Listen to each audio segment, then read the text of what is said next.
And welcome back to the first episode of the season, of the draft season, of Building the Board. Tonight, I am joined by Steve Letizia at CFC Bears on Twitter. Steve, Mhm. how are you doing this evening? I'm doing okay. The Drew Dahlman news really was a big bummer on the day, but other than that, I'm doing good. I'm excited to talk NFL, NFL draft prospects, especially offensive line. We know we both love the offensive line. It, it's it's it's a big need for the Bears. Even bigger, it was big need. Left tackle was a need for the Bears before Drew Dahlman retired. Now, center's a need as well. So a lot of guys to talk about. Really excited to dive in. Right. We talked a little bit on the pre-show about we were excited for O-line, but at the same time, we were like, who cares about center? It was I was like, I haven't really watched any centers. I've watched like two, and you said you've watched a few. You watched some of them like last year and the year before and stuff. Guys who are finally coming out now, but we weren't like coming into this episode super well versed in center. Yeah. And now it's like we're scrambling. Like we got to watch center. We got to figure this out now. At least for a week, we'll see what happens in free Yeah, agency we here. we might have to do an emergency center pod in like a week or two. Right. Yeah. But so most of this episode, this is the offensive line episode, and we're going to be talking mostly tackles, some guards, but we don't have a ton of center within our planned discussion here. But Steve, are there like a few names? Like, so we have Trey Zuhn on our list of guys who we're going to talk Mhm. about who does project, he plays tackle, but projects best to center, has played some center. But outside of him, are there any guys that you want to kind of bring up at the start of the show here that we're not going Yeah. to get the chance to get more in depth on? Yeah, there's a couple of guys that kind of stand out that I think like fit the Bears, play style. One of the guys he's my offensive center one, Sam Hecht from Kansas State. I actually put a video out on Twitter a few weeks ago. I said he reminded me a lot of Bears center Drew Dahlman. So if the Bears agree, he might be an option. I think he moves really well. A lot of athleticism there. He can get out into space. He can get do reach blocks. He can climb to the second level, do a lot of things that Drew Dahlman did. There are other times, where Drew Dahlman had that snap and then, roll out and pass protect. He can do that as well. So I think that's a guy who makes a lot of sense. Logan Jones from Iowa is a name that's kind of been in the draft cycle for a few years now. So I've watched him, in 2024, 2025, and now, 2026 as well. So he's a guy really, really athletic. If you want to run the ball, he's probably the center that you want to draft first and foremost. You know how Iowa is; they don't throw the ball there. They run that outside zone pretty much exclusively. If that's what you want to do, and the Bears run some outside zone, I think that would make a lot of sense. A guy I'm not super high on, but I think makes fits what the Bears want is Jake Slaughter from Florida. I think he has some severe play strength issues, which is why I'm lower on him. But he is really, really athletic. He moves really well. So if that's the kind of the direction they want to go, you could probably get him on day 3. So if they do bring in like they brought in Tyler Biadasz, I'm not sure if I'm even pronouncing that right, who the I think Commanders it's just released. Biotish. Biadish, yeah, I think that's right. You bring a guy like that in who's maybe not the long term answer, but he can start for your. Maybe you draft Jake Slaughter on day 3, get him in a weight room. Hopefully, you can get him a little bit stronger. I think he's a guy who has starter potential, who might make sense for the Bears if that's the route they decide to go. Obviously, if they go for like a Tyler Linderbaum, that kind of changes that equation because he's your center for the next 5-7 years. So those are some guys I'm kind of looking at. I need to do a lot more work on the center class. But those are guys, and we will talk about Trey Zuhn today. And a lot of people project him to center. He's actually taken snaps at center. We'll talk about him more, but another guy that we should look out for. And a guy like I watched after work today. I watched a few games of Logan James or Jones. Jones. Logan Jones from Iowa, and I really liked his run blocking. Like I didn't mark a single dominant rep in the 2 games I watched from his run block. It was just like a lot of consistently good reps. But as I was wrapping up watching them, I was like, I don't think he was stressed in pass protection once.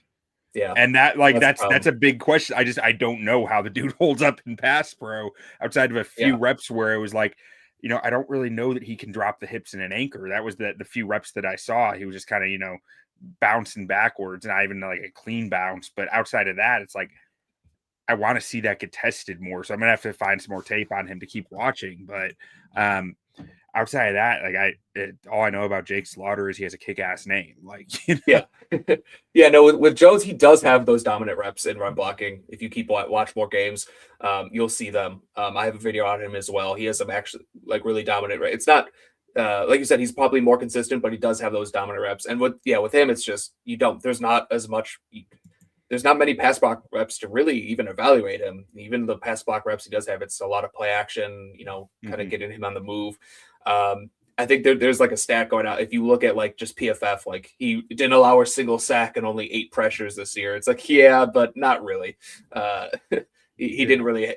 That's kind of a misleading stat with him. Pass protection is definitely a question mark, but he's a really good run blocker. So I think you could work with him and get him to a point where you'd be comfortable with him as a pass blocker. But with that being said, it's tough to draft that guy and try and say he's going to be our center week 1, 2020, start of 2026 season because of that. So I think he's real. Even though I think he's a day 2 pick, I think you really want to kind of ease him into that situation. Yeah.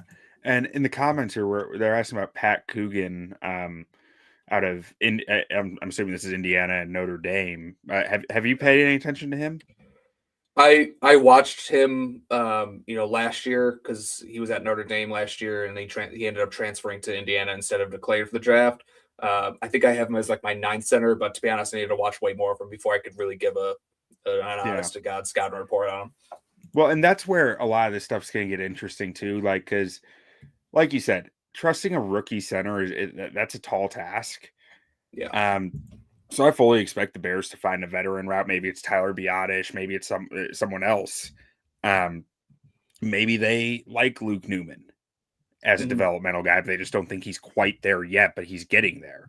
Or maybe they say we want to get a center in the later rounds who we're going to develop again because we think that Newman has chops at guard and we think that we can develop someone else for center. I'm down with that plan too. The only plan I'm not very down with is signing a veteran who's not named Tyler Linderbaum or the guy from Buffalo who used to be with the Cowboys. There's 2 of them in the league. I forget his name off the top of my head. Is it McGovern? Yeah, Connor McGovern. Or Connor McGovern. Those are the 2 free agents who I'm like, okay, if we sign them, like, I'm okay with not having a clear plan going forward beyond that. But outside of those 2, it's like anyone you sign is like, I want a developmental guy on the roster behind him because that's just a Band-Aid and you need a real plan. And it's like outside of signing Dahlman, there has not been a real plan at center since really Olin Kreutz retired. It feels like. Yeah. Biadasz, I agree with you whether you said, and Biadasz is I agree more of a stopgap, but I think that is a legitimate like avenue to that they could take, assign him for, probably cheaper. I think I don't know why the Commanders released him, to be honest. Everything I read from Commanders fan it came as a surprise in that he played well last year. He's not a Drew Dahlman. He's not as good as a Drew Dahlman, but I think he could be serviceable. And like you said, then, but if you do that, I like the idea of drafting a center somewhere, even as high as maybe the 3rd round, if the guy's there that you really want to kind of develop as a long-term option. Who is the Commanders' new OC? It's a Shanahan guy. Isn't it like a Kubiak guy? Most likely just because that's who everyone's hiring. I'll take a wild guess to say that's right. It's David Blau so he was under Ben Johnson at one point. That's interesting. That's also the other part of this is I'm kind of in a situation where this isn't obviously good, but in Ben we trust. Like we started Theo Bennett at left tackle for 6-7 games, and the offense still was managed to be successful. So I do think it also maybe makes. If maybe not center so much, but maybe they might be more willing to maybe spend more on left tackle as well, like a higher pick on left tackle, because you'd be like, well, center, we're taking a hit at center, but let's make sure we have left tackle, left guard, and right tackle figured out, and we'll work around the center. I don't know if that's actually what's going to happen, but might be something they do. So I agree with you. Like it's easy, not easy, but it's more capable. You're more capable of masking one spot. But now the Bears have 2 spots that they need to mask, theoretically. But where this also could get interesting, and this is just speculation, he hasn't played here a lot, but Jonah Jackson has played center in his career.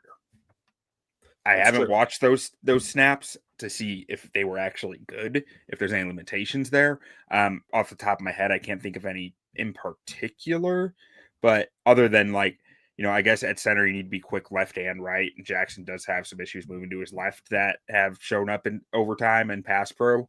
But I don't know does it put guard on the table for the Bears That's a good draft point. picks if they're saying Jackson can kick into center and then we'll have a better guard out there. It might be a situation where they just their plan is we're gonna just draft the best offensive lineman we can get and then just get our five guys out there, best five guys out there, and maybe that is moving Jonah Jackson to center. Maybe that's maybe that I know they said they didn't want to do it, but maybe it is moving Tooney out to left tackle and putting and drafting a left guard or something like that. I think that might be something. Or even my favorite that I've been talking about since before the offseason started, moving Darnell Wright to left tackle and drafting one of these right tackles that are out there. That's true. I'm sure we'll talk about that plenty because there's a lot of right tackles that are out there. There's a ton. But with all that being said, let's get to our main event here. And it is March. It's time for March Madness. So we're doing our offensive line draft prospect breakdown in a March Madness format where we have these seeds might not all make the most sense, but we thought this was the way that it made sense for the most entertaining show. So we're starting this off. We're looking at our 1 seed, Francis Mauigoa out of Miami, their right tackle, up against Northwestern's own Caleb Tiernan. And I'm just going to toss this to you, Steve. What do you think about these two players, and like where does your head go when you see this 1-16 matchup? Yeah, I mean, my head goes. It's a little lopsided from like a talent standpoint. Obviously, I mean that's no shot at Caleb Tiernan, who's a player I do like. But Mauigoa, I think, I believe he's my offensive tackle 1. I believe he might be yours as well. He's a lot of people, tackle 1 in this draft class. Scouting him over the summer, I actually had him as a guard. I had him in my tackle rankings, but I had him lower because I was like, I think he's going to be a guard. Watching him this year, I have more faith that he could stick at tackle than I did over the summer. And then when he went to the combine and he had 33 and what did he have? 33, just over 33-inch arms. I think that's plenty long, for him to stick at tackle. He kind of does have a guard's build, but just a really wide frame. But with that wide frame, it's difficult for guys to get to his edge all the time. I think he does have some athletic limitations. I wish he would have tested at the combine, but I understand why he didn't because he's a projected top 10 pick, top 15 pick at worst. The length issues do show up from time to time, but man, this guy's just really, really powerful. Does everything really at a high level. He might not have, the ceiling of a guy you would typically see drafted in the top 10. He's not like a Joe Alt or, some of these other guys or, some of these other guys we've seen, Olu Fashanu get drafted the last couple of years in the top 10. I don't think he has that ceiling, but you're just getting a guy who's going to come in. He's going to be your right tackle from day one. And he's going to be at the very least solid, early on in his career.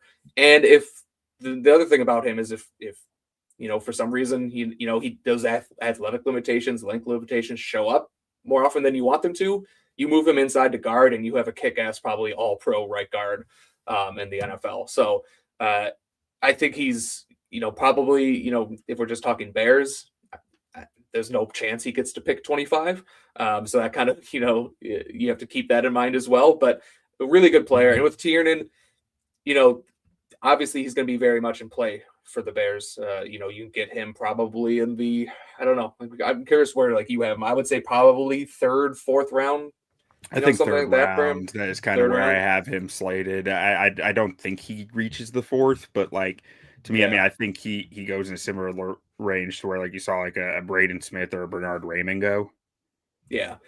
So you can get him with that pick 89, maybe even if you took him with 57. I don't think that would be a crazy reach.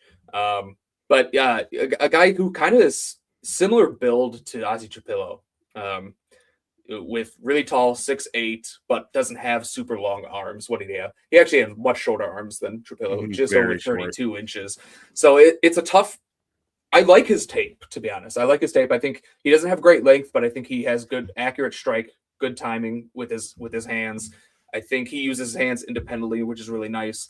He doesn't have the greatest foot quickness, but I think he probably has enough to stick at left tackle if that's what you want him to do. But I just don't like the really tall build with short arms. That's a tough build because you're going to struggle at left tackle because you got the short arms, but you also don't have the really it's going to be a difficult transition to inside to guard as well because you're always going to get out leverage. He's got really long legs and he struggles with knee bend.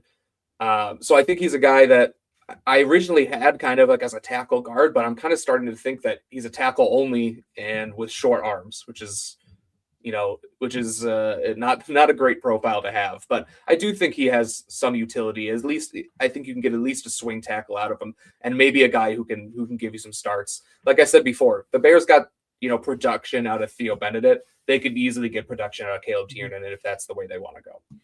So, man, you're right. 6'8", short arms, like that becomes a question. But I actually thought he was very light on his feet.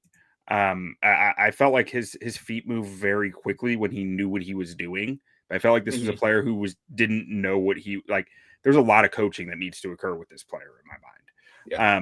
Because I saw very quick feet, able to cover ground laterally and vertically, like when he's confident in what he's doing.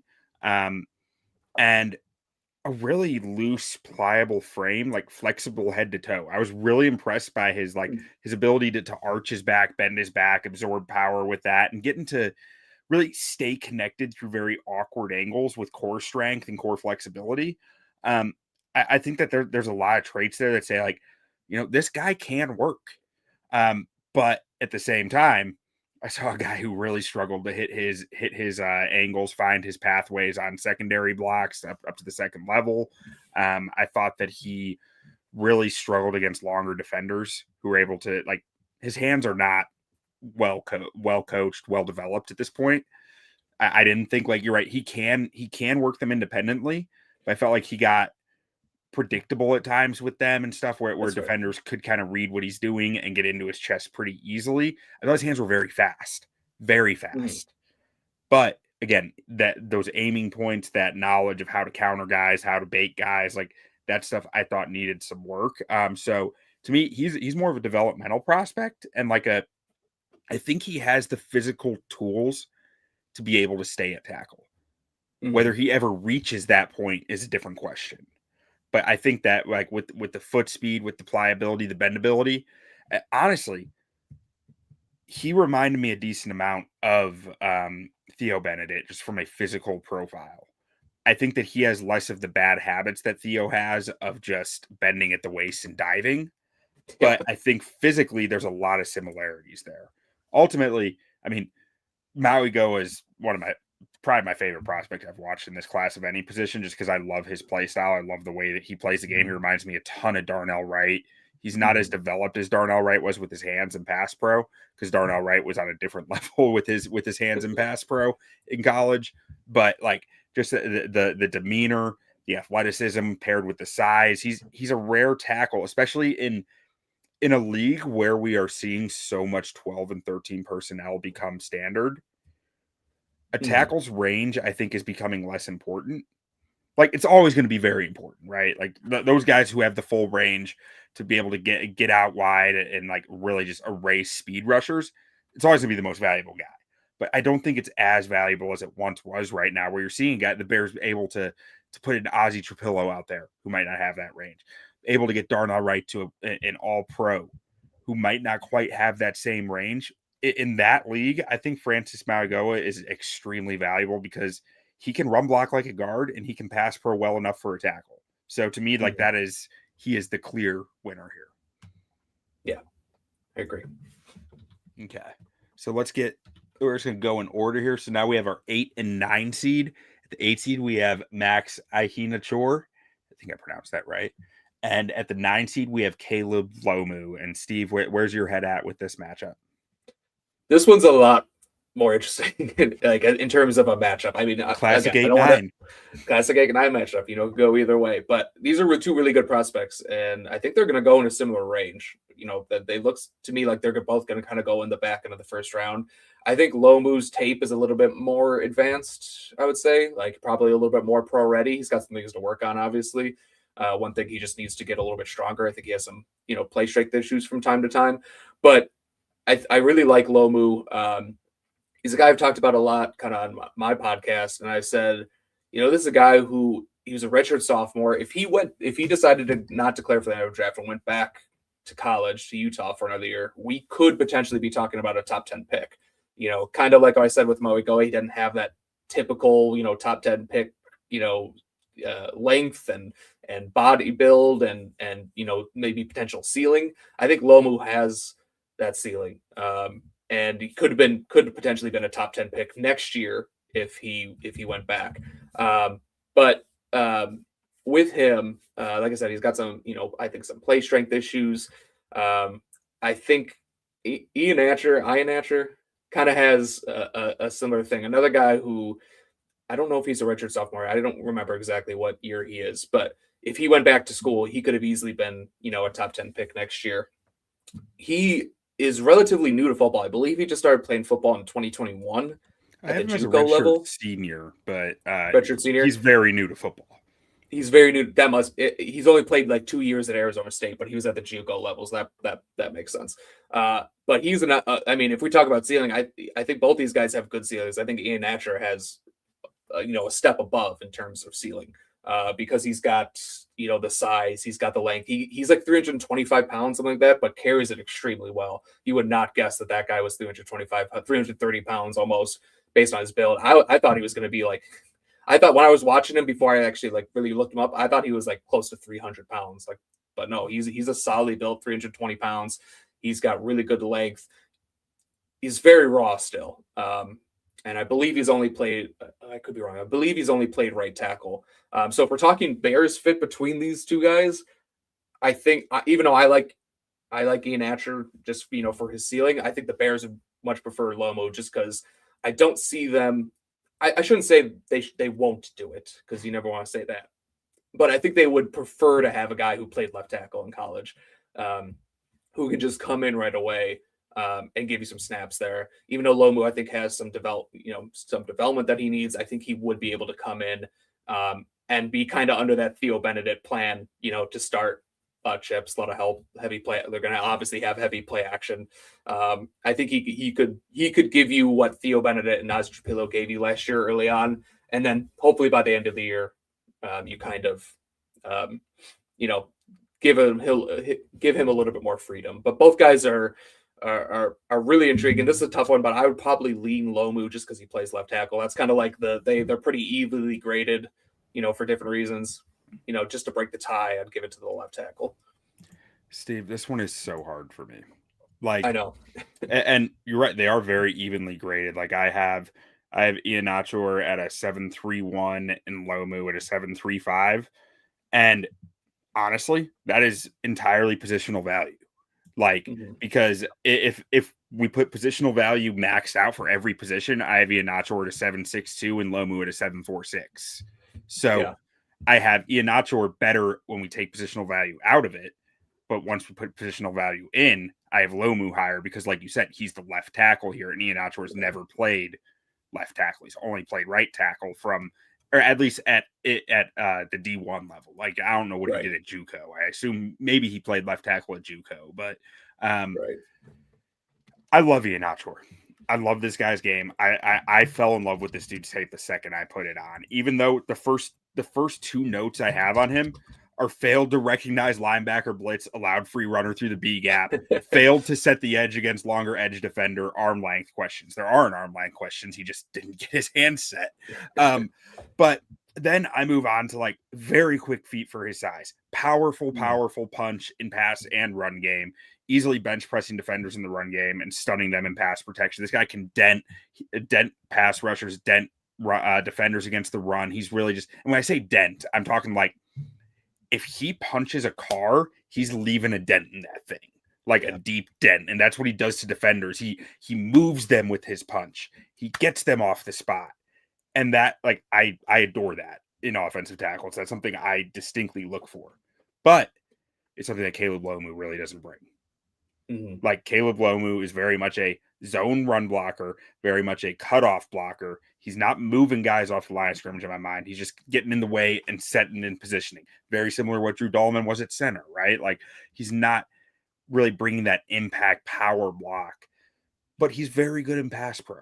He's very clean, very tidy. Everything is very well developed in pass pro, I think. And where I get hung up on Lomu is I'm not sure how much the run blocking aggression and that side of it is really teachable. I think that's kind of either you have it or you don't. And that's where like Lomu worries me a little. That combined with the he's skinny. His legs are pretty skinny, and I that makes me wonder how much more mass can this guy's frame really hold. I'm not sure what he weighed in at. I assume he weighed in a touch over 300 because if he didn't, I think I would have noticed. But I like watching him. I felt like he was playing like 290, and that's tough in the NFL. But like I said, he's a very natural pass protector, and his movement abilities are really impressive. Yeah, he's got really quick feet. I mean, he can mirror guys. He can stay in front of guys. He was 313 at the combine because I have it up in front of me. That shows him sit, which is surprising to me as well. That didn't catch my eye when he weighed in at that. But that also, well, I was gonna say, who knows? He might have just bulked up from combat, but he also put up some decent testing numbers at that weight. Yeah. But I still think he, like I said before, he has play strength issues. To me, he doesn't move the guys off the ball, like you said. And that's something that, if he has play strength issues and he was playing at 313, then yeah, you're not putting much more weight on that frame to kind of resolve that. So, but yeah, Iheanachor, the no play strength issues there. I did like the tenacity with which he plays, the punch, you said everything like that, moving guys off the ball. And he also tested, I expected him to test well. Like I thought this was, this guy's athletic, obviously. But the 4.91 and the 40 at 321 pounds is like freak athleticism. 1.73 10-yard split as well. Good broad jump, decent vertical. Like this guy, this sky's the limit for him. And he, the other thing about him is he went to the Senior Bowl because he had some rough around the edges tape at times. He went to the Senior Bowl and looked really, really good, especially in one-on-ones, and especially he looked even better, I thought, in the team drills than he did even in the one-on-ones. So he kind of went, and I thought that solidified him. I bumped up my grade on him, and if he played left tackle, I would be pounding the drum for him at 25, like incessantly. Well, maybe he wouldn't, but if he would be there, I'd be pounding the table for him. But with both these guys, you're not getting them at 57. So if you want to take them, you're taking them at 25. Yeah, and like. With Iheanachor, I feel like we both kind of wax poetic on him. It is messy at times. Like his run footwork can be a complete mess. Like there is a lot to work on. It's just this guy has played football for 5 years? Yeah, and he's already this good. And it's like I can't. This might be very flawed thinking, but I just have to think you get him with the NFL coaches, and it's just going to continue to grow. Yeah. The other thing about it's funny that these two guys are matched up. I just thought about this, but watching both of these guys against David Bailey, Iheanachor was clearly better against David Bailey. Iheanachor was probably the best tackle against David Bailey that I watched this year, and Lomu struggled against Bailey a little bit, which, David Bailey is a really good pass rusher. There's no shame there, but, if we're just that's a nice, just kind of, if we're comparing these two players, that's a nice little kind of thing to mention there. I think Iheanachor, I might change my mind. I'm switching to Max. Let's get him. I'm just gonna start calling him Max. It's easier. Let's get him in the next round. I'm glad you mentioned that, because I know that I one of my notes that I wrote down is did not truly get beaten by David Bailey until the third quarter. It was one of the notes that I had written down, and everyone lost to David Bailey this year. So that one, let's go Iheanachor. Okay, I was just saying, for this exercise, we have to go Lomu, but you're probably right. And here's the other thing. Here's the other thing with it, though.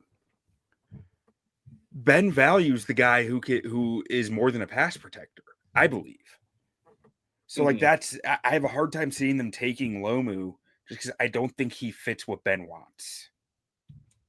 We've seen this regime not have a problem telling guys to switch sides. We saw them do it just last year with Ozzie. We've seen them do it with, if we go back to Detroit, with Penny Sewell. We saw them do it with Jonah Jackson. Had never played right guard a lot before last year. They didn't care. They said, you're playing right guard. So this regime doesn't seem to care that much about that. The other thing about Iheanachor is, he just started playing football in 2021, which we've mentioned, which is like a positive and a negative, but it also means one thing about him is he doesn't really have super bad habits. Like he has things he needs to clean up, like clearly, but there aren't like bad habits that are entrenched in him. If you know what I mean. So that might actually make his transition to left tackle a little bit easier. And like you said, he might have played left tackle at the JUCO level a lot. I don't know. Yeah. So I think that could make some sense. That's a good point. He's not entrenched in his foot. Like, Yeah. he's only been doing it for a handful of years. It's not like he's like, I've played this side my whole life, Yeah. Um, And most guys most guys in college will cross train, especially the guys who know they have an NFL future. They're cross training, all the time. Like Isaac Trapillo said, he was taking snaps as a left tackle, in college. But it also really just depends on the player. Like it's not it's like, oh, it's easy to do or it's hard to do. It's so player specific. Like some guys can do it, some guys can't do it. So I don't know. It just depends on how comfortable he is. I'm sure if they're interested in him, they'll have a private workout with him and they'll put him at left tackle and see how he does. But all right, now we have a 5-12 matchup with 5 seed Monroe Freeling versus 12 seed Austin Barber. Steve, where's your head at? I like both these players a lot. I want to start with that. Monroe Freeling is my offensive tackle too. I think he's absolutely fantastic as a prospect, I should say. Maybe not as a left tackle because he's got some things he needs to work on.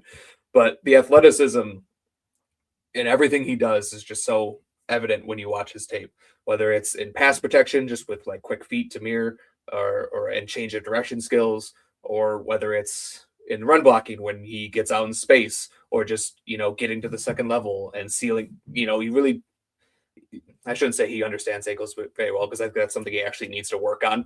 But he can get to the second level. He doesn't always hit his landmark, but he gets there in a hurry. Needs to have a better feel for angles, but really like him as an athlete. The guy's built in a lab to play left tackle. What I have over 6'7", 315 pounds, almost 11-inch hands, almost 35-inch arms, 84.5-inch wingspan. Like that is just so perfect. And then he runs a 4.93 with a 1.71 10-yard split. Like the guy is just an athletic freak. I was really hoping that he would be available for the Bears at 25. I don't think there's much of a chance with that anymore. But really, really good prospect. If this is a guy who, I've said this about a lot of guys now, but this is a guy who, if he went back to college, he would be a top 5, 10 pick next year easily, assuming he, continued his trajectory. Because I think he did also get much better as the year went on. If you watch his early season tape, it's not bad. It's good. You can still see the athleticism. But watch his bowl game against Ole Miss. That was probably one of the best left tackle tapes I watched this year, including Mauigoa. So really, really good prospect. But I also really like Austin Barber. Freeling's probably going to win this matchup, just, spoiler alert. But Austin Barber, I think, is a really good prospect in his own right. He has some issues as well. But one thing I really like about him, or everyone's going to really like about him, is he's just really, really experienced, which I think is something that is taken for granted, with offensive line prospects. I saw something earlier today. Someone tweeted out, like, this was actually about Blake Miller, but I think the same thing applies to Austin Barber. Yeah, when a guy has 3,000 snaps in the college level, you're going to see a lot of clips of him getting beat. That doesn't mean that's who he is as a prospect. And there are clips of Austin Barber getting beat, but he plays. He just has a ton of experience. He's got really good size. It was 6'7", 318, just over 33 inch arms. Really good size, decent athleticism. He's kind of like he doesn't really have a true calling card, I think is my biggest issue with him, but he does everything at an average, level or and some things above. So I think he's a guy who would certainly be in play for the Bears if they decide to go defense early. Again, I think he's probably like a third, maybe fourth rounder. Probably third rounder I would put him at. And he's another guy who, he could probably play left tackle in a pinch. Not in a pinch. I think he could play left tackle, but he also could move inside. I think he's got some utility there as well. So a guy I really like. It's going to be tough to beat Monroe Freeling, but I think Barber is kind of like a perfect option for the Bears because he can kind of fill a variety of roles, and he just brings a lot of experience. I think that's what the Bears really need at that position right now. Like as much as I really love Monroe Freeling, and I would absolutely take him at 25, it might be a little bit of a learning curve, more of a learning curve with him, which I don't know if the Bears can necessarily afford. They kind of need someone who can step in right away and at least play at an average level, and that to me is Barber. But I'll take Freeling in this matchup every day. Yeah, I mean, I agree. I think this is Freeling pretty clearly, and I agree with you on a lot of stuff with Freeling. I think he brings like the first game that I watched to him, I was like, it was one of his best games, and I was like, okay, this is OT1, like hands down. Mm-hmm. And then I watched 3 more games and found some more of the weaknesses, some more of the issues. And he doesn't have a lot of tape. He hasn't that experience of a player. So like his film grade gets knocked some for me on that. I think that he has what I said. Like someone Mason West from the Bare Bones podcast asked me right after I watched him. He's like, "What do you think of him?" And I was like, it seems like he's a good athlete for his size, but like I'm not sure. I'm not totally sold that he's a great athlete outside of for his size. And obviously this guy in combine that got proved up. He's an outstanding athlete for the position, period. But I didn't feel like he necessarily played like an outstanding athlete, period. Because really my one concern with him, and I stewed on this a lot, was his ability to take away speed on his outside shoulder. Like I felt like he did get beat a decent amount by that. And we were just talking about with Francis Mauigoa and that, in the iteration of the league that we're seeing right now, that might not be the most important thing. But to me, that does limit his ceiling to an extent. I couldn't give him an all-pro ceiling. I gave him a consistent Pro Bowl ceiling because of that. Mm-hmm. And that does bring him down a touch lower to me. He's OT3 for me. I do have Spencer Fano just a hair above him still, despite the arm length issues at the combine. But I love Monroe Freeling. I think that he is an outstanding prospect, but there is a decent amount to still develop there. I think he's probably, if the Bears could have, one offensive lineman on this board, he's the one that makes the most sense because he's a left tackle, right? Like he fills your left tackle need while bringing left tackle traits that you need, that you look for consistently. Like he is that guy as a prospect. Mm-hmm. Barber, at first I was thinking maybe get him in the 4th round. I think he's creeping in the mid-3rd now, maybe even early 3rd. He has the traits.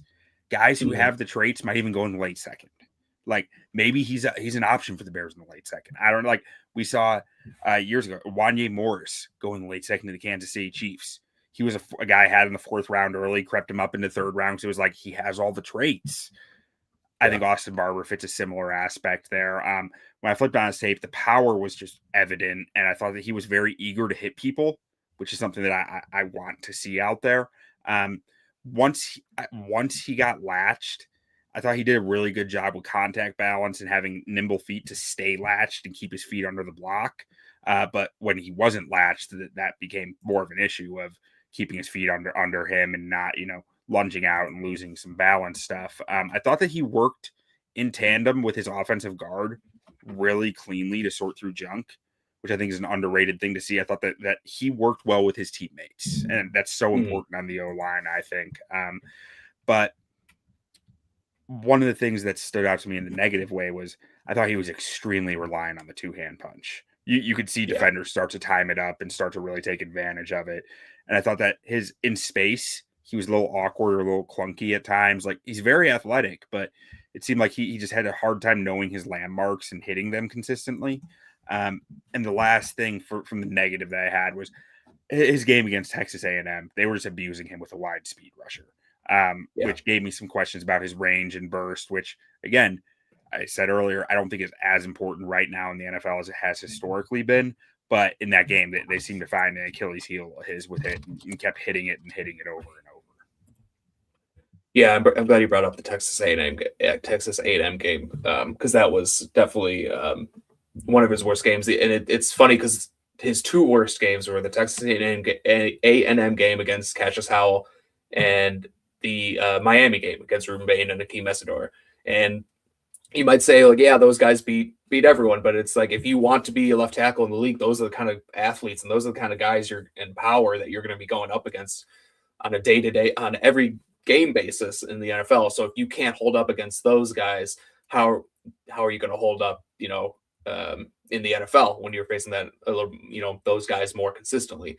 But I do think I really like him as a run blocker. I think he, like you said, power in the run game. A guy, there's a couple guys on here that we've talked about and we're going to talk about that don't really move guys off the ball, but Austin Barber was one of those guys. Austin Barber can actually create some displacement in the run game, but also has enough athleticism to get on the move and hit his landmarks as well. So, I'm glad you brought up the Texas A&M game. I did think Barber was kind of interesting too. I think that he ended up measuring a little taller than what he was listed. But when I first watched him, I was thinking this guy might be able to play guard too, because I think he was listed at 6'6". So I was like, okay, he's not one of these 6'8" dudes. Like you might be able to put this guy in front of Caleb and be okay at guard. Yeah, I mean 6'7", 318. I think he could play guard for the Bears. I don't know if, like you said, because of Caleb, you don't want a 6'7" guard. But I think he, for another team, he could potentially play guard. I know we don't like, super tall guards, but I think there are guards who are 6'7" who, can hold their own. So I think that's still an option for him. So now we're on to our 4-13 matchup. We got Kadyn Proctor out of Alabama against Blake Miller out of Clemson. And Blake Miller's a right tackle. Kadyn Proctor's a left tackle. I think Blake Miller has played a little left, but nothing notable. Now, one of the things that's interesting here to me is because Kadyn Proctor's 6'7", like he measured something around there, like that too tall to play guard for the Bears, I think, range. Yeah, 6'6.5", 352 pounds. But something that I think is interesting with Proctor, and I'll let you, I'll toss to you here in a sec before I'm not gonna get into too many positives and negatives, but something I think is really interesting. I think he plays with really good knee bend, which makes me say he might be able to convert to guard if Ozzie comes back and you feel good about Ozzie at left tackle still. But what do you think about this matchup, Steve? Yeah, I mean, I think a lot of people have him just as a guard in their evaluation, and I agree with you. He does play with really good knee bend. I thought he was going to be like closer to 6'5", just because he plays with such good knee bend. And then also, with that, moving to guard there aren't many 352-pound offensive tackles in the NFL because it's difficult to play the position at that level. At that weight, I should say. And we talked about a little bit about this kind of on Twitter. He was listed at 360 at Alabama, and there are people at the combine who said, before the weigh-ins that he looked really, really trim, really good. And then he weighed in at 352. So it got me thinking, like, what did this guy actually play at 370, 380? Like probably something like that in the NFL in college. I think like in 2024, he had to be playing like 380. And then there was talk about like him cutting weight last season. He must have been like 365, 370 if he's only 350 at the combine. Right. So, in terms of left tackle, let's talk a little bit about the left tackle. I mean, the size is one thing, and the size is apparent. And I love my big offensive tackles. I'm a sucker for a big offensive tackle, maybe too much so, but it does impact his ability to play left tackle. He just he doesn't have the change of direction to stay in front of some of those more athletic offensive linemen. He can get anytime he faces an inside, sometimes, he can recover on an inside move, but a lot of times, he can get beat to the inside as well as the outside just because he doesn't have the foot speed and the change of direction and the ability to counter these guys who are really, really athletic. If you try to run through him, you're going to have some problems. Although I will say, for a guy who is 6'6.5", 352 pounds, and calling card is his size and strength, I thought he got beat through his chest more often than I'd want him to. I'm not going to say play strength is an issue for him because it's obviously not.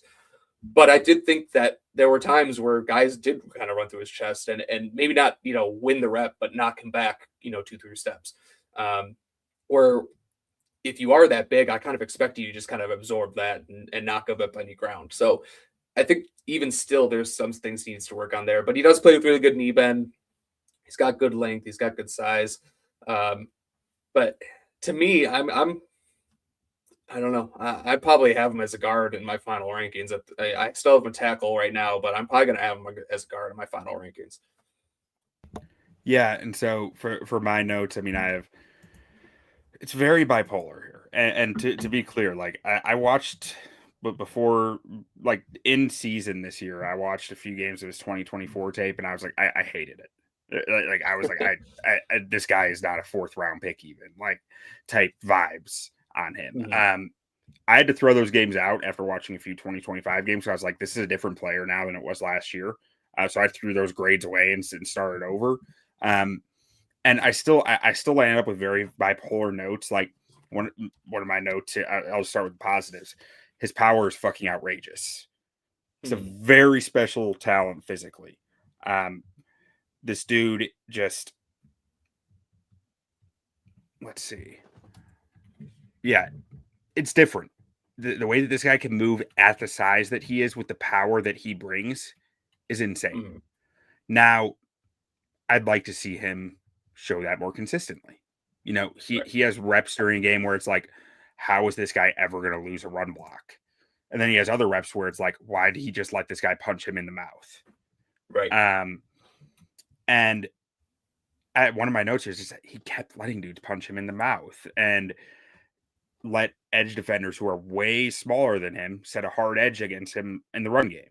That's not like that. That was just odd to me. And I'm like, here's the thing with Kadyn Proctor to me. He can be an absolute weapon in the run game when you have him going right. But to stay at offensive tackle, the pass protection plan is going to need to protect him a lot because of his burst might be really good for 350, 360 pounds, but it's still not good enough in my mind for him to be on an island against speed rushers, on an island against even like adequate speed rushers, you know, not even talking Mhm. like the Von Millers of the world, but just guys who are good enough at winning that outside edge because he's gonna give the inside shoulder consistently. The change of direction is a Yeah. real issue there, and I don't know how you protect against that without just sending help his way outside so he can play more inside out. He's interesting to me because of the guard aspect, where it's like you can keep him at tackle for the first year, let him fail there first, and still have a Mhm. fallback plan of Ozzy with Kadyn Proctor taking over for Jonah Jackson in a year, maybe, or something like that. That's where it gets interesting to me, but like the consistency really worries me with him. And the weight really worries me with him when I look at a DeJuan Jones who's dealt with, you know, foot injuries over and over, like a Trent Mhm. Brown who's constantly in and like Trent Brown's had a really good career, but he's dealt with so many Yeah. stress fractures in his feet from that weight. Mekhi Becton has had so many health issues. The human body, I just don't think is made to play at this weight. So it makes it really hard for me to trust taking that player. Yeah. I mean, I agree with everything you said. And with him, it's like if you, I feel like if you could get him to 340, 335, 340, that would be. I feel like then some of his. I mean, he's obviously a super athletic guy for his size. So if you just take that athleticism and get it in a 340-pound frame, then I think he has no problem staying at tackle. Like Right. I mean I mean I don't think he has the foot quickness at his size right now to really stick at left tackle. But minus 15 pounds, maybe he would have enough quickness, enough ability to change direction because he's clearly very athletic for his size. But that for his size, asterisk only gets you Mm-hmm. so far. So I'm surprised he didn't weigh in at like 340 at the combine, something like Yeah. that, just to show teams that like, hey, I'm serious about this. I mean, and maybe 350 is a really good weight for him, and it is down 20 pounds from his playing weight. I don't know, but I would like to see him come in a little bit lighter because right now, um, I don't think he can play left tackle in the NFL.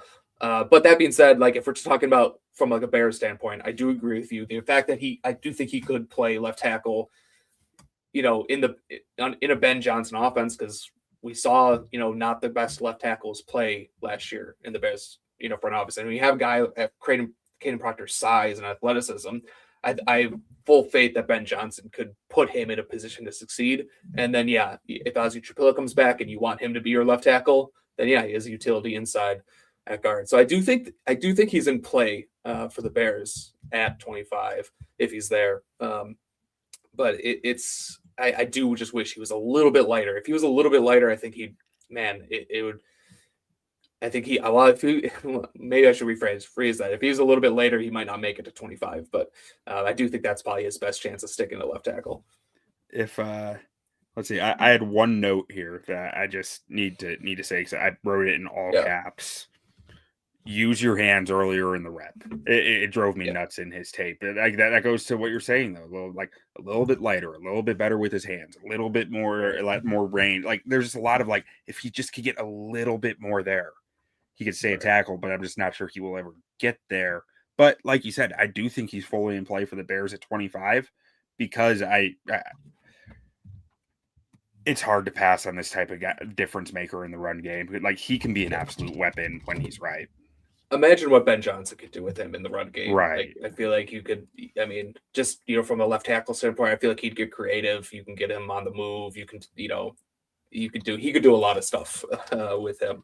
Yeah, his interviews would be so important. But how about Blake Miller? Yeah. How are you seeing him as it compares to Proctor and just in general? Yeah, Miller is a guy who has kind of another guy who's a lot of experience, has been kind of in the draft cycle for years. You watch some guys who might be draft eligible and then they end up going back. So he's been, at least for the last, I watched a little bit of him last year. I didn't really like his tape last year. I didn't hate it, but I didn't love it. And I think that was pretty much the consensus for everyone because not a lot of people were talking about him as a first round prospect. But I do think he took another step this year in 2025 to kind of put him in that first round, range, or at least on the radar. Really good size, really long arms. I think he has 30. I believe he has 35-inch arms. Let me just double check. It was just under 35 inches. Was surprising. But I think he was 35 inches at the Senior Bowl. I believe he was at the Senior Bowl. And then all the combine measurements were a little bit shorter. But anyway, he's got really good size, 6'6.5", 317, almost 35-inch arms, wingspan. The athleticism, I think, is there. He has enough foot quickness to stay at tackle. 504 in the 40, 175 in the 10-yard split. So I don't think he's like an insane athlete, but I think he's certainly a good enough athlete to stick at tackle. He kind of lunges a little bit. I don't think he's really good with his hands. And the thing that he kind of like lunges and kind of bends at the waist a little bit too much too. And that's common for college guys, but I think my concern with him is this is a guy with a lot of experience, and I don't really want to draft a guy who's a 4-year starter who's kind of, I don't want to call him raw because I don't think he's raw, but I do think there's still more development there. And if he's going to take that next step in that development, why hasn't he taken it already? Like, is this just kind of who he is? Does he lack maybe some flexibility that prevents him from really taking that next step? I don't know what it is. I kind of struggle with his evaluation, but I will say he's big, he's strong. We talk about a guy who moves people off the ball. That's Blake Miller. Blake Miller can move guys off the ball. He's athletic. He's got all the traits that you want in a tackle. He did play a little bit at left tackle, I think, but it was only like 100 snaps in a few games. Either it might have even been in 2024. I can't remember. Yeah. But he's got all the traits and everything like that. It's just a little bit rough around the edges. And like I said, you kind of want your guy who's 4 years of starting experience to be a little bit more refined kind of coming into the league. Yeah. As a run blocker, I thought that he showed a violent, very intentional demeanor, which I liked. But then there were times where it was like, I don't know. I think it was, because you're right, his power as a run blocker was really evident at times, but then other times it felt a little underwhelming to me. And some of that might have been, longer arms. It's harder to gain control of the rep a little later. Maybe late hands, or maybe just like that bend, that pliable, like it kind of through his core isn't quite there. Mm-hmm. So his ability to stay latched can be kind of rough without getting holding penalty. So maybe that's more what I was seeing with some of the run blocking like questions there. But ultimately, I mean, I thought once he's latched, he does a good job replicating his hands and firing his feet to get that vertical displacement off the line of scrimmage. I thought he had enough flexibility to generally strain in pass pro. I'm not so sure about in run blocking to be able to keep driving guys through a strain position, but I thought that there were times where he was a little slow to process pass rush games as they were coming at him, and kind of recognize them and react. Now there were early on in his tape, I felt like, okay, he got beat by a stunt, Then there was like, okay, the same game, he sees the same stunt again and he doesn't get beat again. So there was like that aspect of, okay, he's seeing it and recognizing it and getting better from it. But it seemed like that was every game to an extent where I was kind of like, okay, well, why does this keep happening that way? Maybe that's coaching, it's tough to really know. But there were times where I thought his hands looked really savvy against like spin moves and really being able to react to things as they were coming to him. But then other reps where I thought his hands were slow and easily anticipated, like edge rushers kept catching his hands mid punch and taking them away. So like a lot of similar to what you're saying, it's kind of like, is this just who he is? Like a guy who's, I think he's going to be a fine starter in the NFL. I'm just not sure how high that ceiling goes because I'm continually questioning, like, why isn't this aspect better? There's a lot that feels like it could be better or should be better, but it hasn't quite gotten there. Maybe he's a candidate, he gets the right coach and everything starts to click better. But to me, for my eval now, I say it's a lower ceiling for me on him, but I think that he's going to walk in the league and be an okay starter. Yeah, I think he's probably the guy I struggle with the most of like all of these guys in terms of evaluation, just because he's big, he's long, he's athletic. Like that is such a good building, like foundation to build off of. But so it's like he should, like based on that information, he should have a high ceiling. Like he's got all the traits that you want, but the tape doesn't feel like it. But the tape doesn't feel like it. It's like a feel thing with him. It's like there's something missing here, and I can't quite put my finger on what it is, but it's limiting how I feel about him a little bit. That being said, I do like him. I do like him a good amount. If the Bears took him at 25, I think that's in a range where I'd feel comfortable taking a guy like that because like you said, I could easily see him just going to a team. He clicks with the offensive line coach and just everything clicks. And then he reaches that ceiling that I don't think he necessarily has. Especially coming from Clemson, man, where I'm just like, none of these guys ever seem to get better at Clemson. Yeah, but he's a right. Yeah, the Clemson. I mean, Peter Woods, TJ Parker, like Clemson was the most frustrating team to watch in terms of NFL draft evaluation. But Miller, he's a right tackle. Like he's obviously not going to play right tackle for the Bears, so you got to move him to the left side. That kind of muddies the water on this. If we're just talking Proctor versus Miller, like this is a tough one. I think I would go Proctor. Yeah, I have Proctor as a higher graded player. I think he's just he can be special if he wants to be. And then the ability to move inside, I think, is big for him too. I don't really see Miller having that ability. Yeah, I don't think so either. I think he plays pretty tall too. And let's see, I think, I have Proctor above Miller as well in my grades. They're not terribly far apart, but Proctor is the higher graded prospect for me. All right, so now we're moving into some of the interior guys. So for our 6 and 11, we've got Emmanuel Pregnon against Trey Zuhn III. Pregnon out of Oregon, a left guard / right guard, and Trey Zuhn III out of Texas A&M, a left tackle who projects best inside. He has played some center, but I imagine if he's projecting the center, he could probably project a guard as well. Yeah, most likely. I like Pregnon a good amount.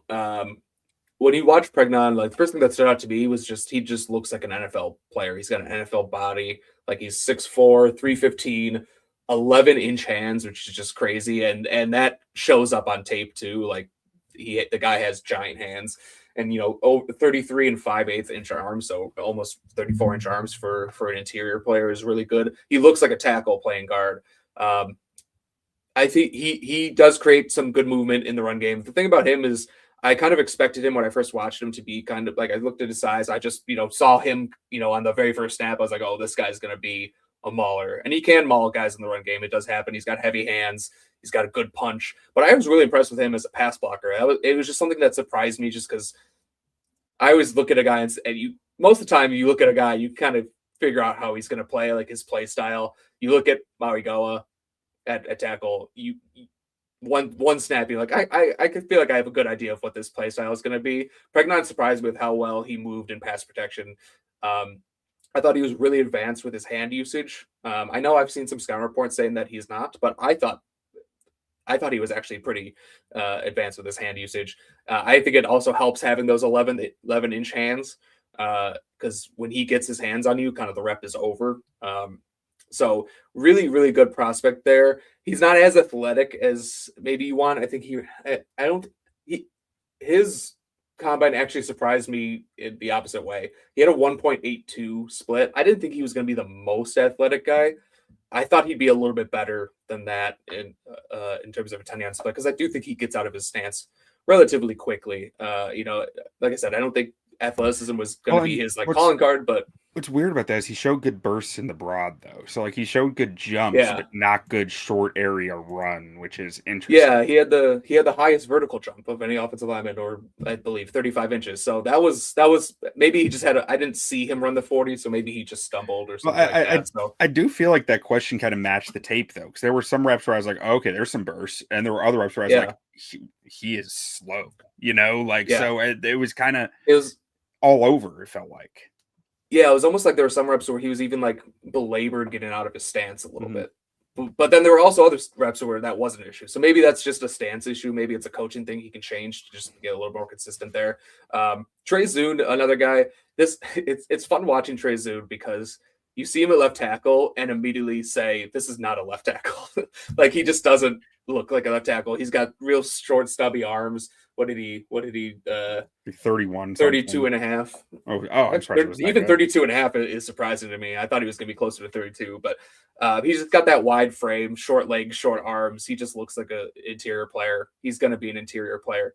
But I think as a pass protector, he was actually like he held his own, despite his like limitations that he has physically. I think he held his own as a left tackle in college, and those are the guys that I really like, because he's crafty. He doesn't have a lot of length, but he uses every inch of his length effectively. There are times where it shows up, and that's just a physical issue, but he was able to get around it in certain ways just with how smart he was. Another guy who's really, really experienced. He did take snaps at center, which is really good. I kind of haven't watched those games, and I'm going to go back and watch them now because I wanted to evaluate him as like a tackle guard more so than a center. So I want to go back and watch those tapes at center now that the Bears need one, and kind of evaluate him more there. But I think he's really smart. CFP against Miami, he took like 5 snaps at center, and I was watching that game. It was like, holy shit, like 3 of those 5 snaps I graded as plus. I was like, okay, I gotta see some more center tape. Yeah. But yeah, I think he moves really well. He didn't test at the combine. I don't have it here, but I think he moves pretty well. And he has the athleticism to play center. And it seems like that's where most people have his future position as opposed to guard. Although I think he's a guy who could probably play guard as well. Yeah. So with Pregnon, like the first game I watched, I was like, holy shit, this dude's a monster. And then I watched 2 more games. It was like, okay, like I saw some more of the flaws, some more of the like the questions with that short area burst. It's kind of come and go, and some. I almost think his length is it can be a bit of a detriment to him at guard a little bit. Because I do think he is really long. I know his measurement was like 33 and a half or a little over that. I think it might be a little longer than that, honestly, because they seemed a little longer than that to me, whereas there's a bit more of a wind up, a bit more of a it takes some time for him to get his hands into guys. Like you're right, the big hands, I think they do make it easier for him to hit aiming points because he's just got more surface area. But I do think they're a touch slower than I want them to be. And with Trey Zuhn, man, honestly, I think if this dude tested his pro day, I think his 3-cone is going to be immensely good. Like, I think his feet are so quick. And honestly, if there are any sub 33-inch arm guys other than Spencer Fano that I think can stick at tackle, I think it might be Trey Zuhn. Like, and I do think he'd be great at center, but like I think he can be passable at tackle if you need him to. Kind of like almost like a Graham Barton. We saw him play some tackle for the Buccaneers last year in a pinch. Like, I think his feet are good enough and he's crafty enough with his hands and has fast enough hands where I'm like, okay, I think Trey Zuhn, like if the Bears drafted Trey Zuhn in like the 2nd round and asked him to play some left tackle this year, I wouldn't be shocked. Because I think that he has the traits to be able to survive there. Yeah, if Theo Benedict could play left tackle for the Bears, then Trey Zuhn could absolutely play left tackle for the Bears. Is the way I look at it. Like, I mean, that's what I'm going to be saying that about a lot of guys. Like, anytime someone says like to me like that guy's can't play left tackle, but like Theo Benedict did it, like this guy can do it too. Not to, I don't want to make it sound like I'm knocking Theo Benedict. Like he's a good player in his own right, but I mean, he was out there kind of fighting for his life at times. Yeah. So, but Trey Zuhn, yeah, I mean, I just looked it up because I wanted to double check because I saw this earlier. The guy hit I know PFF grades, take with a grain of salt, obviously, but the guy hit a 96.8 pass blocking grade this year at left tackle. He was like so good. That's probably one of the highest pass block grades I've ever seen at any position. Like, now, I mean, the guy held his own at the left tackle position, and it's not like the guys in college have short arms; they have long arms too. So it was impressive what he was able to do given his physical limitations. I should say doesn't have athletic limitations. I think he is a very good athlete. I mean, I think watching him, I felt like I was watching Joe Thuney in college play left tackle, honestly, because it's like I watched Joe Thuney a tackle, and I'm like, this guy can't run block at this position to save his life, but he's just somehow getting the job done consistently in pass pro. Yeah. I feel like that's where Trey Zuhn's going to be if he plays left tackle in the NFL. Is like, I don't think he's going to be able to run block very well. You're going to be limited to his own run scheme and not trying to run to his side that often because he just can't corral guys and they get that first contact that well. But in pass pro, I think he can survive. And like, I'm really interested in him for the Bears. Yeah, I'm in terms of just these two players, like head to head, who we're going with, I'm okay with going with Zuhn. I don't know if Pregnon was really on the radar, to be honest. Yeah. He's a good player. I think Zuhn would definitely, given his position versatility, which is kind of what the Bears need more than anything right now, I think that's a no-brainer. Yeah. Okay, let's move on to our 3-14 seed. And once we get past the first round here, we'll be pretty quick through the rest of it. Yeah, we've talked about all the guys, yeah. But we have our 3 seed, Vega Ioane, out of Penn State, left guard, I think. Or I think he played left hand, right? And Chase Bisontis, left guard, out of Texas A&M. What are your thoughts here, Steve? Love both these guys. Vega Ioane is some of the most fun tape to watch. I think there's an argument to be made. He is the best offensive lineman on this list. I think it's a pretty easy argument to be made as well. Really, really good player. Really good pass protector, really good run blocker as well. He's another guy who I kind of like knew was going to be a really good run blocker. You look at him, he's like, this guy's a big mauler. He'll move people off the line, but then is really, really adept with his hands, hand placement, timing. Really just really, really good there. He has that, and then as a run blocker, like I said, he can move guys off the line. I think he's more athletic than he's given credit for. I know he probably didn't test, right?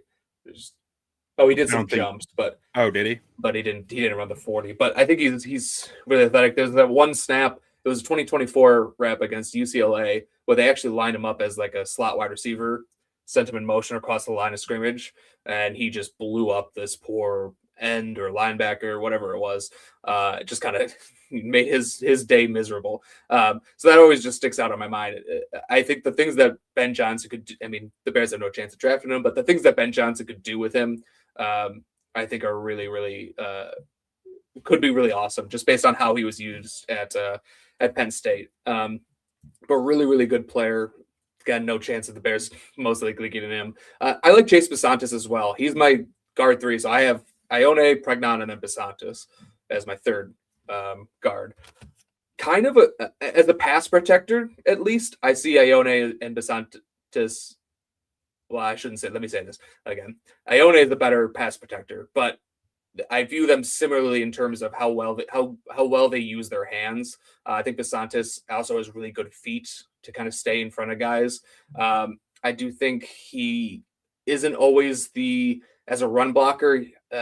It leaves a lot to be desired as a run blocker, I'll say. But as a pass protector, Bisontis is, I'd put his tape up against most guys on this list. I think he's really, really adept with his hands and does kind of everything you want. But the the reason he's 14 and Ainore is 3 is in the run game. He doesn't really create a lot of movement.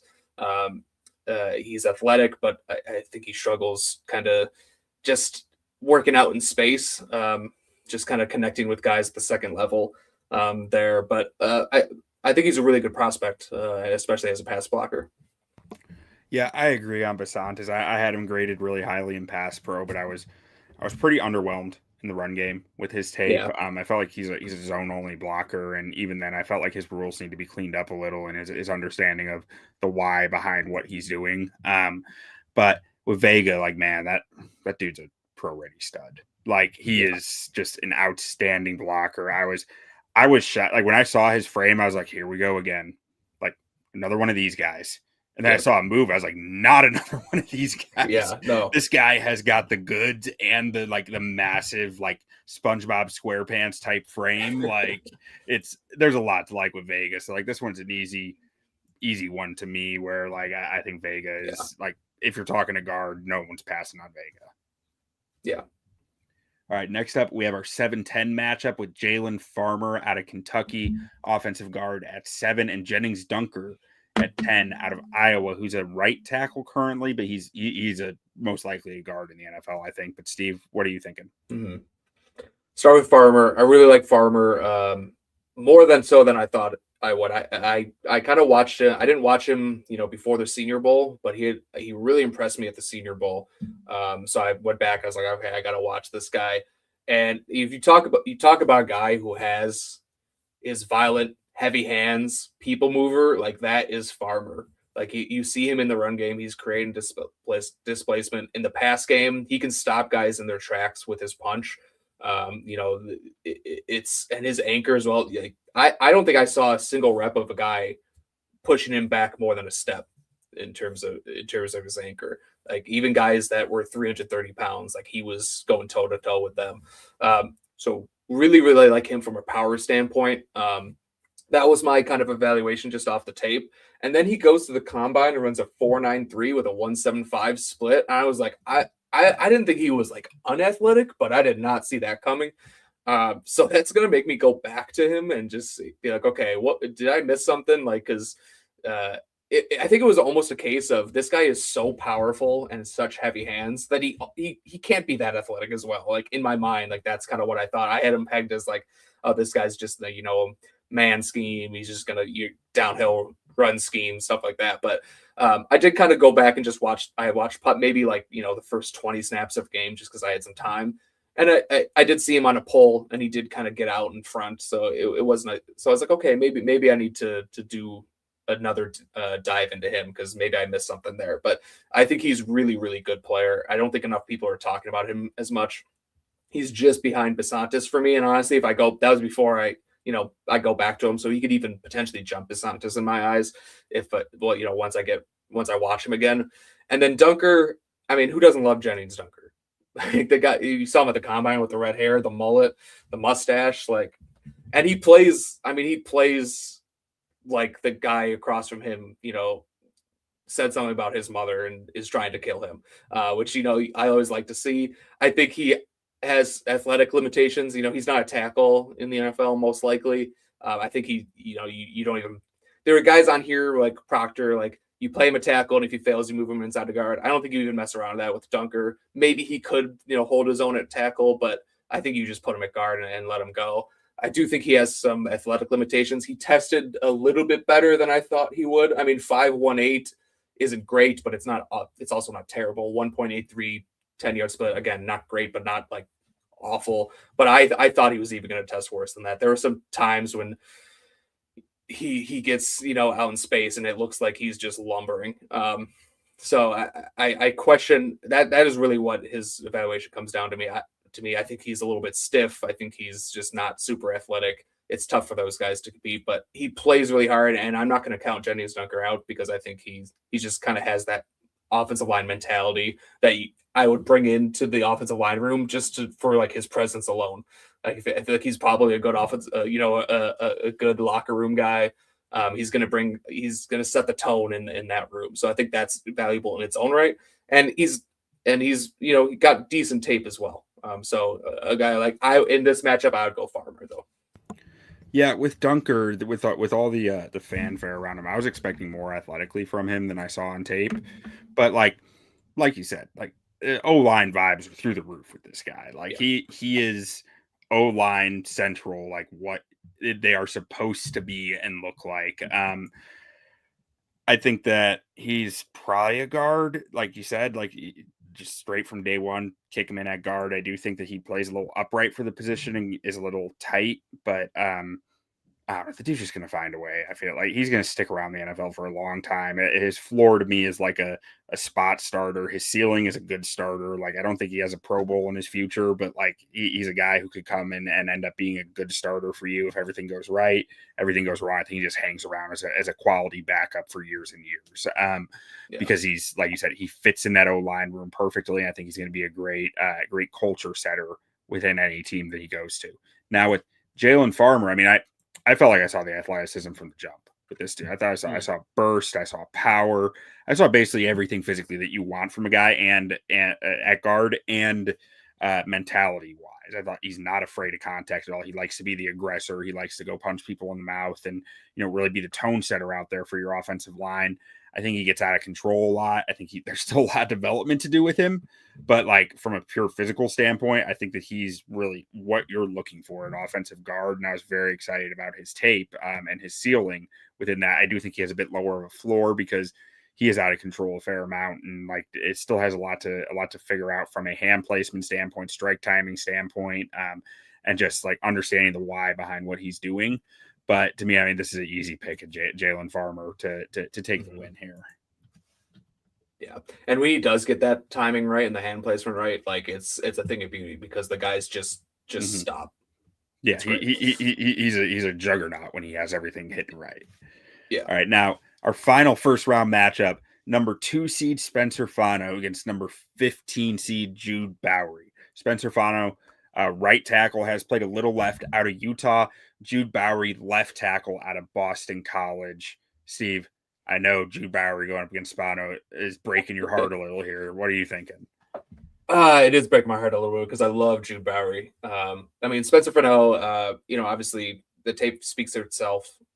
If you're just a trust the tape guy, then you're going to draft this guy high because the tape is pretty good. The question marks I have with Fano just come from a physical standpoint. He's got just over 32 in an inch arms. Like that's shorter than Will Campbell. He's got a little bit of longer wingspan than Will Campbell. And I say that just because that's in everyone's minds. I think Will Campbell still has a chance to improve and kind of put that kind of narrative behind him, but he does have short arms. There's no denying that. And I think it shows up on tape from time to time, but really athletic, good play demeanor.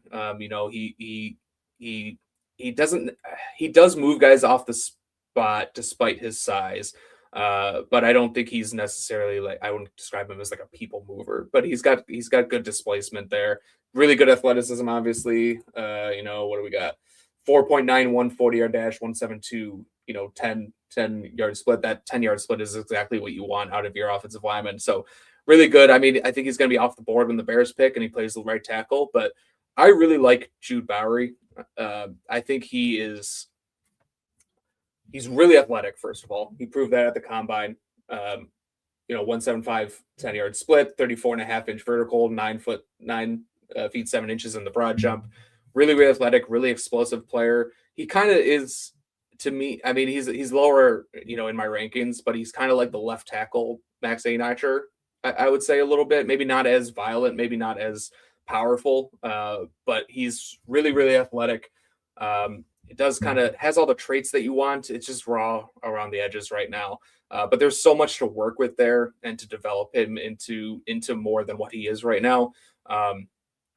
And yeah, I mean, like I keep on saying it, but if Theo Benedict can do it, Jude Bowry can do it. If you draft Jude Bowry and day 2, wherever he's drafted, like you could get by with him at left tackle as you develop him. And I think he's got, in terms of ceiling, like if we're just talking ceilings on these guys, I think maybe like Freeling and Iheanachor are ahead of him, and I could make the argument that he's third on this list. Honestly, I could maybe even make the argument that he's 2 or 1 on this list because I think he's got an incredible ceiling. I think I'd put him right there with both of them because I tend to like my ceiling tends to stop at like if your tape isn't high enough, my ceiling stops at Pro Bowl. Like I'm not going to all pro for a guy whose tape isn't developed enough. So to me, that's like he's on par with the Iheanachor and the Freeling on this list for top ceiling. Yeah. So if you can get that guy on day 2, like I think that's a home run pick for the Bears. So with that in mind, we don't have a big upset here. Spencer Fano's the better player. Like I'm not going to argue that, but I might put Jude Bowry ahead to the next round just because I think he fits what the Bears want. He's a left tackle over right tackle. I think Fano. I think Fano would be too undersized for what the Bears want. I don't think he would necessarily be high on their board. So I would put Jude Bowry through to the next round. But curious what you think. So with Bowry, I mean, first note was very impressive power when his technique's right. Like, and I think his anchor makes up a lot of his poor hand usage and timing issues. Like at the college level, he's able to just anchor down regardless, despite guys getting into his chest, which is really impressive. Yeah. And I think he has some of the best athletic traits of any offense tackle in the class. Like he is right there with anybody. Now, there's a ton of want to as a run blocker. I'm not sure if he has any clue where he's going or why he is going there, but a ton of want to, like very feisty. On the negative, I have his feet tend to stop in pass protection when he misses his initial punch. He doesn't have any real counters or tools for recovery. And I thought it was interesting in his Boston College tape. They didn't ask him to read out stunts very often. They just asked him to man up and follow the guy when he was faced with stunts that I saw, at least, which was just interesting. It seemed to be how BC was coaching it, but that makes me wonder, like, how difficult is that transition to the NFL going to be, where he's asked to really read stuff out and react to it as opposed to just chasing the guy. And if you saw something different, speak up. But that's what No, I I'm just a few games. Sorry, you probably saw the look on my face. I was trying to remember Ozzy Trapillo's tape at Boston College. Yeah. I was trying to like, did he have stunts? I just can't remember. Yeah, but I can't remember. And then I thought, his hands, he's just always with the 2-hand punch and pass pro can be pretty predictable. But this dude absolutely looks the part physically, and he's very aggressive out there with his hands, and he craves contact, like, which is something that I value highly. Now with Spencer Fano, I think this guy can stick a tackle, honestly. I was so impressed with how efficient his hands are and effective, how good his aim is with his hands in the run game, especially. And I thought that he had jolting power with that punch to freeze defenders when he lands it. He closes space so effectively in pass pro, not just the run game, but like he closes that space, has very quick hands to pretty consistently generate that first contact. Now, if he doesn't generate that first contact, that's where, he can get in trouble. But I thought that he did a really good job of consistently doing that. And that's where, like, we talked like Will Campbell last year with the short arms. That's where some of the concern came in from. He's like, he's not consistently generating that first contact. He's waiting and reacting. Whereas when I watch Fano, I'm like, okay, this dude is being the aggressor. This dude is taking advantage of the situation and really saying, I am here to do this and I'm going to do it. Which is important when you have those shorter arms. I thought that he had the foot speed to match that and be able to mirror. I was really impressed with his ability to mirror edge rushers and change direction. Just to me, he played a lot like a coach's son too, which was really, you love to see that. It combined with everything I've already said, a guy who also plays through the whistle and has a hot motor, with that good change of direction skills. He might not be the biggest or strongest player on earth. There are reps where he is kind of pushed back in the run game and stuff, but the arm length really sucked for me. I had to knock him down my board a bit because of it, just because I think that impacts your ceiling. I really do. Yeah. Like you look around the league, you just don't see guys with the shorter arms making Pro Bowls, becoming the All-Pro player. They might be good, but there's a clear ceiling on some of those guys. So, I'm okay with going Jude Bowry here, just because I don't think Fano is going to be there at 25 anyways. And I do think there are some limitations there with him as a run blocker, but I do like Fano quite a bit still.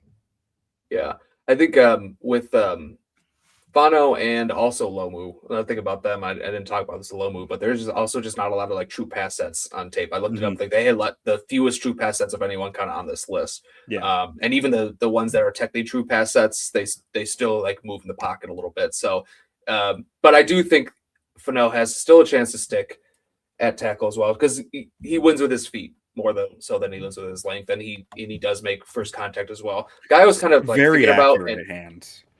Very accurate, yeah. Kind of guy I was thinking about it, and I have not watched this guy much in the NFL, at least not like studying and I can't remember how long his arms were coming out, but Troy Patanu for the Steelers. Do you remember how long he was? I know he was. He was I like don't think he was 34. I want to say. Was he 34? I was surprised by how long they were because I thought his hands were pretty undeveloped. Their tape reminds me of each other. Because Patano, even though okay, so he had longer arms, but I think from his feet, I agree with his feet. Feet are very, very similar. And so yeah, I mean, like you said, Fano, the ceiling isn't there because of the length, but I think he could still stick there. And the thing about him though is like if he can't stick a tackle, like I don't really see him going to guard. I think center would be like his next option if he gets in the NFL and it's not working to tackle. I think because he's kind of too undersized. I don't know. I think he would be a pretty good center. Yeah, I mean, I think he'd be. I think he's a very smart player, which I think plays very well at center. Let's see. I didn't even check what he measured in at. So he's what 6'5", 311. I mean, I'm surprised by that size. To be honest, I thought he was going to be like 6'4", 300. To be honest, I thought he was going to be a little smaller too. But honestly, like I just believe in the guy's tape a lot. I think he's going to figure out wherever he needs to be playing. Like if it's not left tackle, I think in his own scheme, I think he'd be a good guard. I don't think in a gap scheme he'd excel at guard, but like I just believe in the guy's ability to figure it out because I really believe in the football player there. Yeah. But let's kick it back to the top. So we got Mauigoa versus Iheanachor in the second round. I think Mauigoa, like they're both right tackles, and Mauigoa is the higher graded prospect. So yeah, I think that's really what it comes down to. And then second round, we got Monroe Freeling against Kadyn Proctor again. I mean, I think Freeling, we both have the higher grade on here, and they're both left tackles. Like Freeling is, you wouldn't take Proctor over him. Yeah, I have a feeling I already know who like this final matchup's going to be. Yeah. I agree, Freeling. All right, and then for Trey Zuhn versus Vega, I feel this one's more interesting. Yeah, like I mean, Vega's the better player, obviously. But I think if we're talking Bears fit, like I think Zuhn is a better fit for what the Bears need than Ioane is. Just because of that potential at left tackle, which I don't know. I feel like we're the only people who have said that though, which makes me like hesitate. But like, I do feel like there is some potential there for him to stick a tackle. Yeah, I mean, the thing is, like, if he doesn't stick a tackle, he's going to be a center, and those are the two positions they need for the Bears. So, I mean, I think do it. Yeah, I mean, obviously, Ioane is the better player. No one's arguing that, but fit for the Bears, I think it makes sense. Especially since Ioane probably won't even be on the board when the Bears are picking. Right. That makes it easier. That Ioane's not even really a real option for the Bears. Yeah. Because like let's be honest, if both were there at 25, they're going Vega. Like you have to go Vega. Yeah. But I think if Vega Ioane is on the board when the Bears are 25, I don't care if they don't need a guard. Pick him and figure it out later. Yeah. But Bowry versus Farmer, I mean, this is definitely Bowry because it's left tackle. Yeah. Left tackle. Agreed. Okay. Back to the top. Mauigoa versus Freeling. This is a debate-worthy one. I mean, it's my tackle 1 and tackle 2. I think it's. I mean, Freeling is I think just such a perfect fit for the Bears. I think he's what they need at left tackle. He's athletic. He's long. He's big. I mean, I think he is be on the board, what Ben Johnson looks for, like physically, that he is like to a T what Ben Johnson wants. Yeah, I think it's a pretty easy one there. Even though Mauigoa, like I have a higher grade on it, I think is the better prospect. Yeah, this one I think is harder. I think there is this one is I actually don't know who this would be because I think both have a say for this. I mean, Trey Zuhn, we just talked about he can play left tackle potentially. If he can't play left tackle, he is center. The Bears need both of those positions. Jude Bowry definitely has a higher ceiling if that's what they want to go for. Just because with the size and everything and the length and everything like that. But I don't know. This one's tough. I could go either way. I would probably lead Bowry because I just love Bowry. I think I'm a little bit higher on them than most people. But if you want to go Zuhn, I would have not. I'd be okay with that. I mean, I'm with you. I think I'm a little higher on Bowry than most, but like even though I'm trying to knock my grade down, it's like I'm just having a hard time figuring out how. But I think for the Bears right now, you're looking for floor more than ceiling when you're looking at this. That's fair. I think Zuhn is the higher floor here, even though like I don't know where Zuhn is even projected to go. Like I think I have a higher grade on him than most. Yeah. Like I've got I he's only a touch below Bowry in my rankings overall, but yeah. And I will say, I thought he was going to have way shorter than 32 and a half inch arms. yeah. And to be honest, with the issues that they've had measuring at the combine, like he could even be close to 33, if not 33 inches. So I think that's something so let's go with Zoom because yeah, I think I agree with you. The floor is something that they really need. Yeah. And then, but our championship round, we got Monroe Freeling against Trey Zuhn III, and I mean, it's Monroe Freeling. Like you said it before, he's just exactly what Ben Johnson wants. I think I know people want the Bears to go defense with their first pick, but I think if he's on the board at 25, they run to the podium and take him. He's exactly what Ben Johnson Dennis wants. Allen might burn Hallis all to the ground, but I agree. He might, but I think he would just this guy, like, he has a chance to be one of the best tackles in football in 3-4 years. Trey Zuhn doesn't have that ability. No. Yeah, he definitely has the higher floor, but with 25, I'm okay with taking a little bit of a swing there. Yeah, I think Freeling's floor is high enough that you're comfortable with that. Like with Bowry, it's like I don't know if Bowry's going to be a good NFL player for 3 years. But Bowry could be out of the NFL in 2 years. Right, right. So, all right, this was a fun exercise. I like doing them this way, but we'll be back for you guys in a few days on Thursday. Tom and Luke are going to be on here talking wide receivers in a similar format, hopefully, as long as we can get it set up with them. But thank you guys for watching, listening. Steve, why don't you tell everyone out there where they can find you, find any work you do, your podcast, that type of stuff. Yeah, so follow me on Twitter at CFC Bears. I'm a co-host of the Hallis Beat podcast at Hallis Beat. We usually release our podcast on Friday morning. Yeah.